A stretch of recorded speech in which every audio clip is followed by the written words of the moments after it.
First, Balas, and I'm just giving you also the summary of my submission.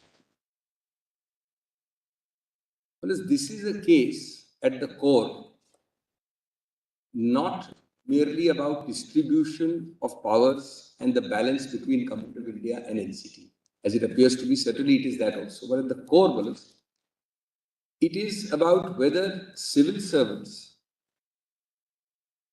serving in the NCT are accountable, Malas, through the government ministerial responsibility and then through them to the people of Delhi, which elected the Delhi government.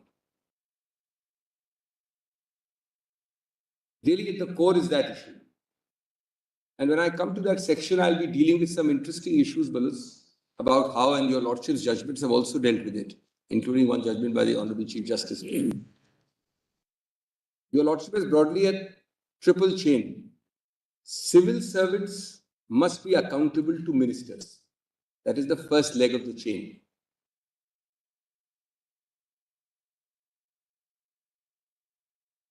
The buck stops at the minister, he takes responsibility, but they are accountable internally to the minister. Second one is the minister is accountable to the legislature. This is the heart of the whole system. Without that, your entire Westminster system can't function. And then finally, the members of the legislatures are accountable to the people who elected them. This is the triple basis of how the accountability of the civil servants gets fused ultimately with the people who elect the government.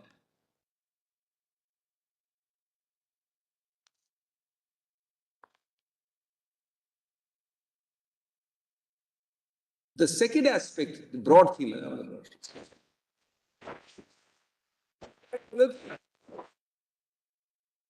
in any federal, and I use the word federal loosely, call it quasi-federal, more unitary, less federal. I'm not getting to that debate. I'll be coming to that. Again, a lot is dealt with. But in any slightly federal, and we are more than slightly federal system, there are at the minimum a dual set of governments operating. Of course, there are municipal, then there is Panchayati Raj. So there are 5 actually, but I'm saying at the level of the sovereignty, there are 2 levels operating. One is the national sovereignty and the one is the state government. Dual operation, dual governance. Well, it's dual manifestation of public will goes along with dual governance. So there is a dual manifestation of public will. My Lord notes the intelligence of the electorate, especially in India. Any number of cases. Your Lordship has a national election, verdict X. Your Lordship has 2 months later a local election or 2 months before a local election, verdict polar opposite Y. Because these are 2 we the peoples. I'm putting it in the constitutional sense. There is we the people, which is all of us, manifesting in governance at 2 levels, at the federal level, at the state level. And therefore, linked to that is federalism, which is ultimately a vehicle for managing diversities. Somebody said it's like a pressure cooker. It allows you to let off steam to manage this cauldron of diversities, and India is the most diverse spot on planet Earth. But people talk of salad bowl, melting pot. When you come to India, you cannot imagine a diversity more than India, anywhere in planet Earth. Federalism is a vital vehicle for managing diversities. Diversities in governance, diversities in dual governance, and of course the entirety of diversities in language, dress, habit, food, smell, so many things.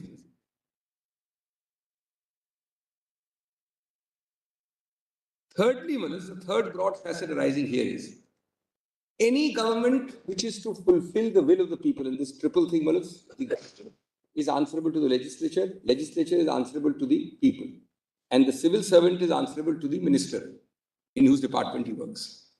So the third facet as well as any government to even exist will have to have the ability, A, to create posts, B, to appoint staff to those posts, and C, to interchange them according to that government's perceived sense of that person's efficiency, ability, competence.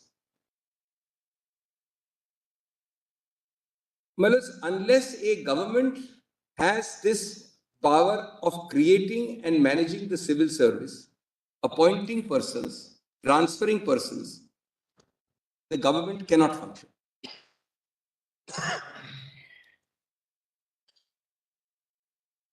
The government represented at the political level by ministers creates policy, creates decisions of a broad nature. But any government, central, state, municipal, whatever, the implementation of those policies depends only on the civil service. Implementation and policy making. Implementation depends on the civil service.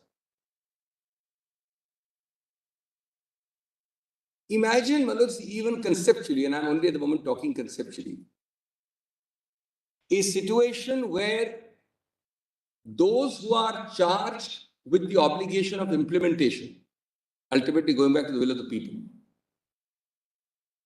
the political executive is excluded from dealing with them or controlling them. So, exclusion of civil services power from any government actually negates the very purpose of that government, negates the purpose of giving it any autonomy, negates the purpose of creating by whatever name called local governance or state governance.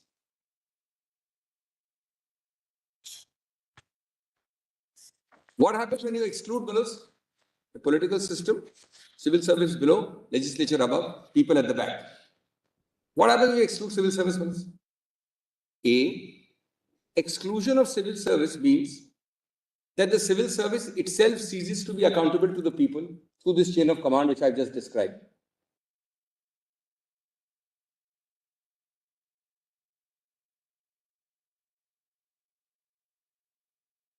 So you are negating, you are actually negating at the end of it, we the people. Second, exclusion means a impossible to conceive situation where I, as the ministerial level, am charged with making policy, but those who are to implement it are not responsible to the policy makers.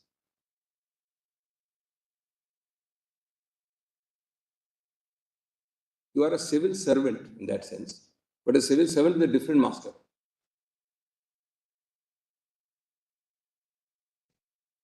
Not like Shakespeare, a servant of two masters, very famous play. Servant of a different master. Serving in my department, but servant of a different master. Thirdly, and your Lordship knows this better because your Lordship does a lot of administration also as judges. Your Lordship knows that when you have no accountability to those whom you are serving, then you function at your own. Ultimately, the person is concerned only about how you write his CR, how you deal with it, how you talk to him. If you know that you are freed from this control, then there is complete insubordination. There is complete chaos and indiscipline. That's a natural corollary.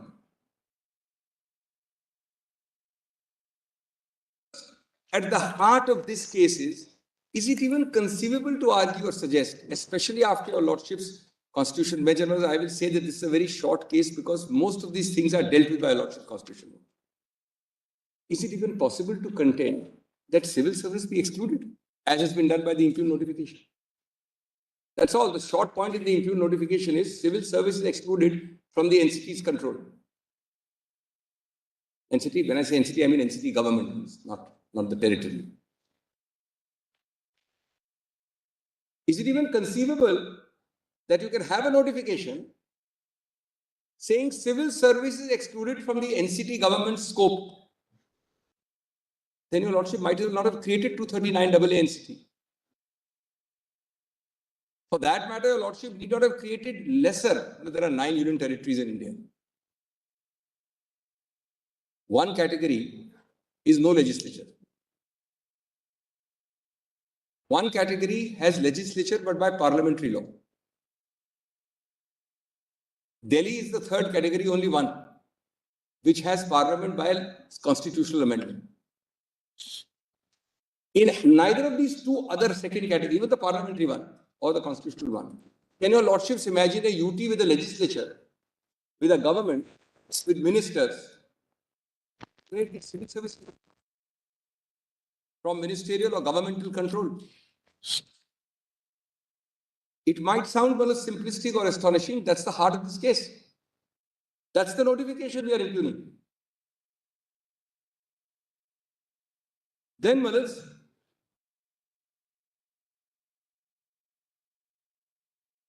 and we'll be coming, Malas, in this to that accepted paradigm. Nobody is talking here about, your lordship knows there is a joint cadre. Your lordship knows it's an all India service. And then there are state services. In the all India service also, you are always rooted and anchored in a state. Service is all India, but you don't hang in the air like a Trishanku. You are anchored in Malas, a particular state.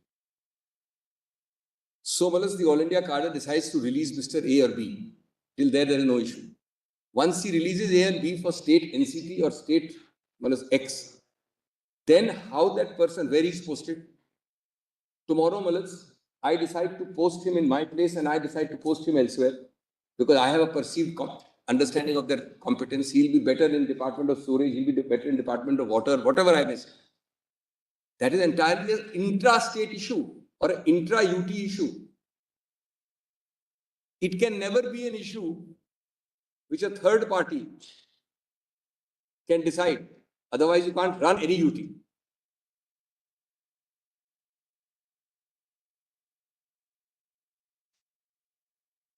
So, Malas, the all India services and the central government services, the two broad categories, are designed to serve state units after being allocated to a particular state. But how they operate, how they implement the policies, where they go, which department, transfer or Malas, keeping XYZ at XYZ places, is entirely an intrastate administration implementation issue. If you do not give that power to the UT or the state, then Malas, it is impossible to conceive of a system functioning.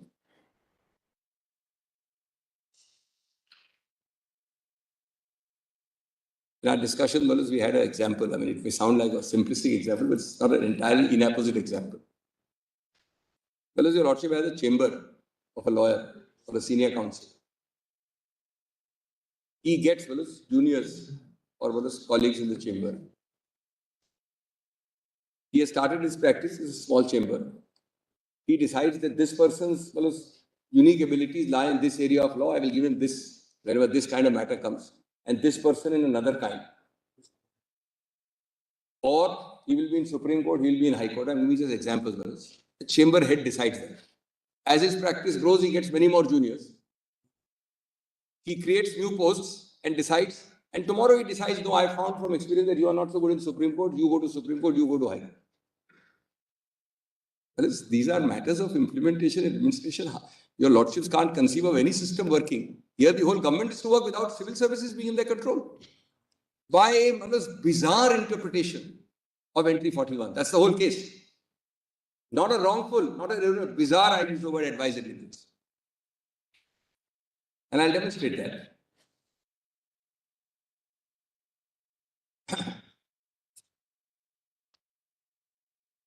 Incidentally, but just aside, this is aside. When I come to the judgments, including my Lord the Chief Justice's judgment on federalism, I'll read those paras. Most of these issues are decided accordingly. There is no question of much left, but your lordship still has to see them. But as an aside, we were, as your lordship knows, called a quasi-federal system by that Australian jurist Kenneth Weir. He says, broadly, you are central with some federating influences. And one of the interesting stories, there is very nice articles on that, shows how we have had inadvertent or accidental federalism or unintended federalism. In actual operation and practice, we are far, far more federal than our creators envisaged, because the Lordship knows our creators were very worried, rightly, about the fissiparous tendencies of the country. And therefore, they made a centralized unit, more federal than England, but still not as in USA. And as the Lordship knows, in USA, it is a bottom-up. Pre-existing independent countries became the US, Texas, Louisiana. Our case was sovereignty was not bottom-up. It came from within the country. But the beautiful story in India is that in 70 years, we've had linguistic federalism. We've had fiscal federalism. We used to give 30% odd funds to the states. Today, that figure is close to 45. It's 43%. It's going to become 45 soon with all the grants and everything. Linguistic federalism, 356, which is supposed to be the biggest anti-federal provision. Its uses after 2000 till today, we are in 22, is not more than 10 times. The answer there is judicial review. The Lordship steps in and decides it much quicker than your Lordship used to do pre-Bombay. Your Lordship either negates it or upholds it, and the fruits, Mr. Hegde lost one Bombay. By the time he won Bombay, after 3.5 years, 3 governments had changed. He never got the fruits of his victory. Mr. Ramakrishna Hegde started Bombay. Today, your Lordships in Rameshwar, in Uttarakhand, in Jharkhand, so many judgments, I've had the privilege of assisting the court, Karnataka twice, etc. Your Lordship's judgment is quick, swift, judicial review is full. Therefore, that again has become a great impetus to federalism. Today, the conscious decision was to create a much more answerable, locally autonomous federal unit in Delhi with a constitutional amendment. And you are negating it full circle by saying civil services are excluded as by the implemented notification. As a matter of fact, it is ironical that implementation by civil servants is fully untrammeled in the municipal corporation. Your Lordship may not know this, but where your Lordships lives is 42 odd kilometers in Delhi. NDMC area, so-called Lutyens Delhi. Square kilometers. Nowadays referred to not entirely charitably as the Lutyens Delhi. Yes? Lutyens Delhi. Yes. That has different connotations. So including Khan Market, Delhi, etc. But I'll leave that aside. Now, the rest of Delhi is 1400 kilometers. Square kilometers. And that is MCD. There, civil servants have much more power with the standing committee and the municipal corporation which runs it. But the Delhi government will have no power on civil service. Okay, but this is going to lead to some remarkable, ridiculous situations. I'll be dealing with them. I'm only giving some opening facets. Municipal governance is much more rightly focused on implementation through civil servants, which are under the control of 2 entities, the municipal corporation head and the standing committee. But the NCT government, which may or may not control the municipality, that depends on elections, has no such power over civil service. Whereas in the supplementary 8-page submissions we filed, we have also done a global survey, I'll be coming to that, of different forms of state capitals or individual cities. Don't go to it now, but Joshua will just note that we have dealt with countries like Nigeria, Abuja, to Addis Ababa, Mexico City, Washington, DC, and most important of all, London, which is the most centralized country. London is not even an apology for federalism, if your Lordship really goes to the spirit of it. Yet, in the most centralized of these several examples globally, not a single example where even if the control of that city-state is with the center completely, are civil servants excluded from local governance of the entity which governs that city. It is quite amazing. Greater London, by an act, gives the mayor and the bodies which run London full control over the civil service. Although it's a completely centralized system, I'm giving only examples, not that your Lordship knows. By contrast, your Lordship will have a very strange thing. Your Lordship has a 239 AA constitutional amendment to create autonomy, decentralization, will of the people, manifestation of electoral will in Delhi, and a government which has no control over the civil service.